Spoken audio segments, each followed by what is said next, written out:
El hombre no puede vivir sin el ello, pero quien solo vive con el ello no es hombre.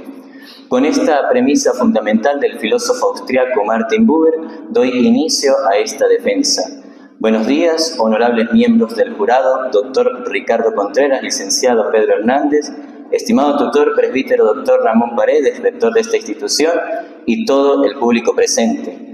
El día de hoy me presento ante ustedes para exponer mi trabajo de grado titulado La deshumanización en las relaciones interpersonales, a la luz del pensamiento de Martin Buber en la obra Yo y tú. Esta investigación se justifica por la necesidad de ofrecer una respuesta filosófica sólida a la creciente crisis relacional contemporánea actual, marcada por la superficialidad y la fragmentación de los vínculos, teniendo como objetivo general analizar la deshumanización de las relaciones interpersonales a la luz de los conceptos de relación buberianos. Para ello, el estudio se delimita a este análisis específico de la dicotomía entre el yo-ello y el yo-tú, todo esto desarrollado bajo una metodología cualitativa de tipo documental y deductiva, bajo un enfoque interdisciplinar que hará dialogar la antropología cristiana y la sociología contemporánea con la filosofía dialógica buberiana. El punto de partida de esta investigación no es una abstracción, sino una verdad antropológica. La filosofía lo ha reconocido desde Aristóteles hasta nuestros días. El ser humano es por naturaleza y esencia un ser en relación. No adquirimos la capacidad de relacionarnos como un vínculo o un añadido accidental. Al contrario, estamos constituidos desde nuestros orígenes a vivir en convivencia y a encontrarnos con la alteridad. La necesidad del otro no es un simple constructo, sino una disposición intrínseca comprobable en diferentes dimensiones. Desde la filosofía, Aristóteles lo comprendía con su son politikon, donde dejaba ver que todos estábamos orientados a vivir en sociedad. Luego uno de sus discípulos de la Edad Medieval, Santo Tomás de Aquino, lo va a reafirmar al decir que desde el estado prelaxario el hombre estaba orientado a vivir de esta manera. Desde la cultura también vamos a ver cómo ya desde el seno de las sociedades esta verdad era innegable. En la cultura africana, con el concepto Ubuntu, se reza o se trata de llevar al significado de que el hombre es en la medida que está con los demás. Textualmente, yo soy porque nosotros somos. Al igualmente, aterrizándolo a nuestra tradición judeocristiana y nuestra sociedad occidental, el libro del Génesis, en el capítulo 1, versículo 27, nos delinea que no era bueno que el hombre estuviera solo y por eso Dios crea a la mujer. Esta custodia de la dignidad y de nuestra naturaleza relacional ha sido una constante dentro de la Iglesia, y es por ello que los distintos pontificados han tratado de delinear estas ideas con sus documentos magisteriales. Entre ellos encontramos la Evangelium Vitae de San Juan Pablo II, que nos interpela al mostrar que el hombre no solamente se debe apreciar por lo que hace, sino también por lo que es. De la misma manera, el Papa Benedicto XVI, en su encíclica Deus Caritas Est, nos muestra que el hombre está orientado a hacer un éxtasis de sí mismo para salir de sí hacia el encuentro con los demás. Y la vigencia más actual la encontramos con nuestro actual pontífice León XIV, quien desde los inicios de su pontificado ha dejado claro que la humanidad del hombre es irrevocable y debe ser defendida. En uno de sus discursos, al iniciar el tiempo que tiene de Papa, dijo: el hombre antes de ser creyente es humano, el 28 de mayo del pasado año.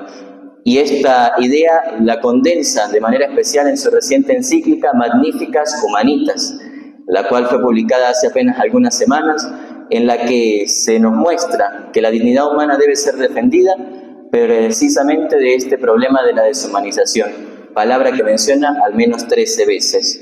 Esto no se queda solamente en pensamientos abstractos de grandes autores, sino que trasciende y nos vamos al ámbito de la biología, donde ha sido comprobado científicamente que el ser humano posee neuronas espejo que los impulsan a sentir empatía por los demás, y de esta manera pues se activan lo que son la hormona de la oxitocina, que es liberada al sostener vínculos interpersonales positivos, aumentando así la confianza en los otros. Todo esto apoyado en la ética de la alteridad de pensadores como Levinas y el propio Buber, que nos hacen reflexionar que la relacionalidad no es algo que el sujeto hace, sino lo que el sujeto es desde su raíz. Sin embargo, si repasamos la historia, veremos que esta esencia relacional del hombre ha sido negada constantemente y ha ido mutando las expresiones en que lo ha hecho. En la antigüedad se manifestó por medio de la instrumentalización del esclavo. Eran clasificados estas personas como instrumentos con voz o instrumentum vocale. Por lo tanto, era un objeto más del amo que lo poseía.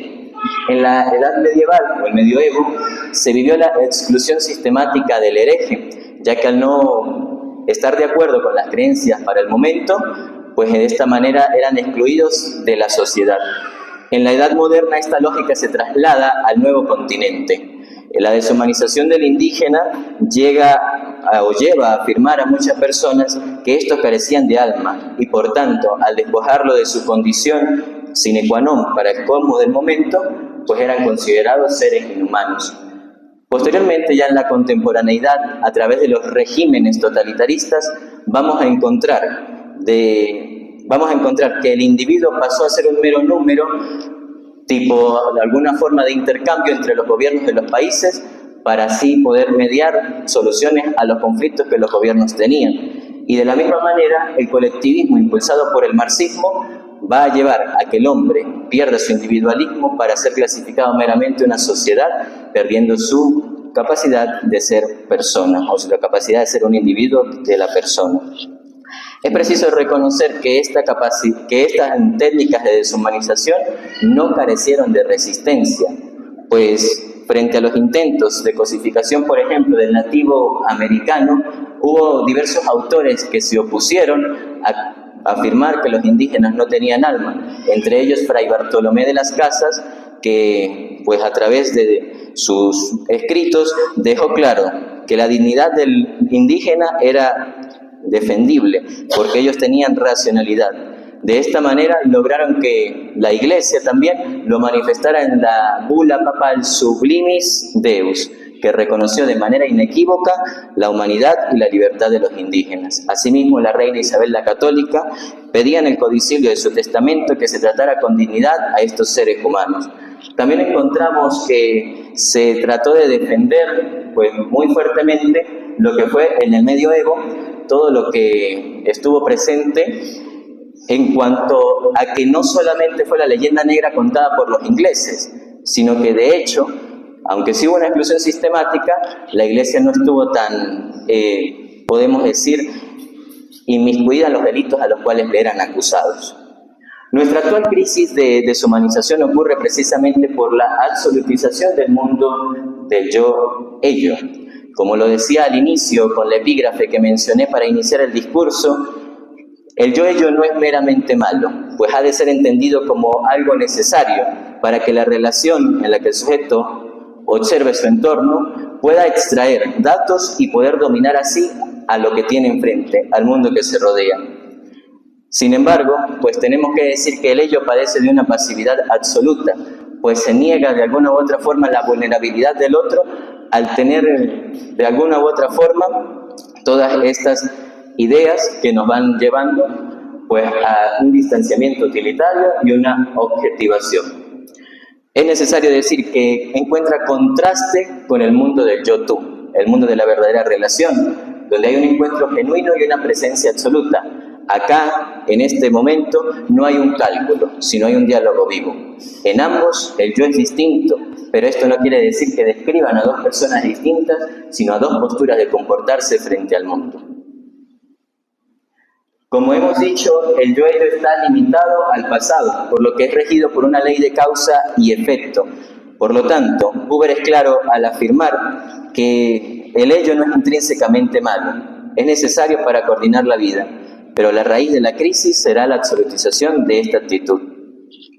Frente a esta actitud de constante utilización, la resistencia ética suprema se consolida en un concepto indispensable, la alteridad como fin en sí mismo, que en profunda consonancia con pensamientos de autores como Levinas y el propio Buber, es el reconocimiento incondicional del otro como un ser irreductible, libre y completamente autónomo. De ahí emerge el mundo del yo-tú. Aquí no hay experiencia ni utilización, hay un encuentro genuino y recíproco. Quien dice tú, citando a Buber, no tiene ninguna cosa por objeto en mente. Por lo tanto, es necesario tres pilares fundamentales: la totalidad, en primera instancia se pide una entrega completa del ser, es decir, el yo no puede reservarse nada de sí mismo, debe exponerse totalmente.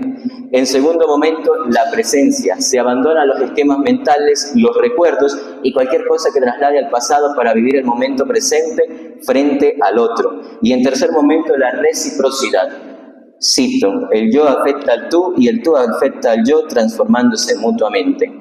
Esta cita de Buber refleja entonces que si no hay reciprocidad en las relaciones, aun cuando haya estos otros dos pilares, no hay una verdadera relación yo-tú. Hoy nos enfrentamos a ilusiones tecnológicas sin precedentes. Es el caso de la inteligencia artificial. Dentro de ella encontramos específicamente a los chatbots, máquinas diseñadas de alguna u otra forma para imitar la forma de relacionarse de los seres humanos. Ofrecen una empatía mimética asombrosa, entiéndase mimética como aquellas actitudes de las cuales una persona imita a otra para obtener su confianza. En este sentido, estos chatbots imitan o toman la manera de pensar, la manera de escribir e incluso de redactar del usuario para ganar su confianza y de esta manera hacer que el usuario vaya cediendo a su relación con la máquina y poco a poco vaya dejando a un lado la relación con las demás personas. Aquí encontramos profunda consonancia con aquellas palabras del filósofo Byung-Chul Han, quien advertía: en la caja de la resonancia digital, en la que uno sobre todo se oye hablar a sí mismo, desaparece cada vez más la voz del otro. A causa de la ausencia de otro, la voz del mundo de hoy es menos sonora. A diferencia del tú, el ello no tiene voz, el ello no dirige ninguna alocución ni ninguna mirada. La desaparición de nuestra mirada humana se llevará a cabo enfrente al interlocutor que tenemos enfrente, haciendo que el mundo pierda la voz y la mirada. Y es que al sustituir nuestra mirada humana por la fría superficie de un dispositivo, nos estamos condenando paulatinamente a vivir inmersos en nuestro propio eco. Nos estamos condenando a revalidar nuestras opiniones una y otra vez. Y de forma implícita estamos condenando nuestras relaciones con los demás de forma a crear un modelo desechable que nos arrebate de nuestra verdadera esencia relacional. Llegados a este punto, la filosofía debe trascender la teoría para convertirse en praxis. ¿Cómo aplicamos a Buber, un autor de hace más de un siglo, en la era digital? Ante este desolador panorama de utilitarismo y pensamiento cibernético, el pensamiento filosófico no puede limitarse solo a diagnosticar, sino tiene el deber de proveer soluciones. Y aquí es donde encontramos en Buber la postulación de habitar en lo interhumano. Lo interhumano es un encuentro que no es un simple proceso psicológico, que no se limita a una emoción interna del individuo ni a un sentimiento que se queda en sí mismo, sino que es un espacio ontológico verdadero, un terreno real y vital en el que Buber afirma, cito, que el espíritu no está en el yo, sino entre yo y tú. No es como sangre que circula en ti, sino como el aire que respiras. De las tres esferas de la relación que el autor identifica, la naturaleza, los hombres y la forma inteligible, es en la vida con nuestros semejantes donde la relación adopta su máxima claridad a través del lenguaje común. Y es precisamente allí, en la convivencia diaria, donde este espacio interhumano reside nuestra oportunidad de sanar la fractura relacional de la sociedad. Por ello, se presenta una resistencia ética cotidiana, la exigencia de la presencia real. Como vía para este propósito, esta investigación presenta la instauración de santuarios relacionales. Estos espacios, deliberadamente libres de cualquier mediación de alguna pantalla y ajenos a la lógica del rendimiento, pueden funcionar como zonas de protección, donde prime la inmediatez, la escucha profunda y el silencio recíproco. Al instituir estos santuarios, el individuo se posiciona como un verdadero custodio de la presencia del otro. Debemos apagar la pantalla para encender la mirada, devolviéndole al otro el derecho a interrumpirnos y a reclamar la totalidad de nuestra atención. Esta instauración de dichos santuarios relacionales nos exige también rescatar la alteridad frente al reduccionismo utilitarista. Debemos dejar de tratar a quienes nos rodean, compañeros, empleados, familiares o amigos, como meras funciones que nos producen beneficios. La praxis dialógica demanda una radical gratuidad, el acto de acompañar la existencia del otro sin pretender resolver un simple problema de eficiencia.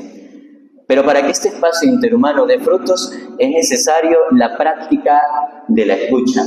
El silencio dialógico como gesto ético frente a un ego que solamente quiere escuchar nuestra propia voz. El mismo Buber afirma dentro de su obra que incluso sin pronunciar la palabra tú, se establece una relación yo-tú. Concluyo reafirmando que la esencia de la persona está forjada para el encuentro, lo que hace afirmar a Buber que al ser parte fundamental del hombre esta relacionalidad, las relaciones no se quedan solo en el plano terrenal, sino que se trasladan a una intersección auténtica, a la puerta de acceso a lo divino, una especie de hierofanía. Y es que, como él mismo afirma, cada tú particular invoca al tú eterno, ya que quien rescata a su hermano de la cosificación salvaguarda simultáneamente su propia capacidad de acoger el misterio de Dios. Frenar la deshumanización no es una moda, es una resistencia ética que hoy estamos necesitando enfrentar.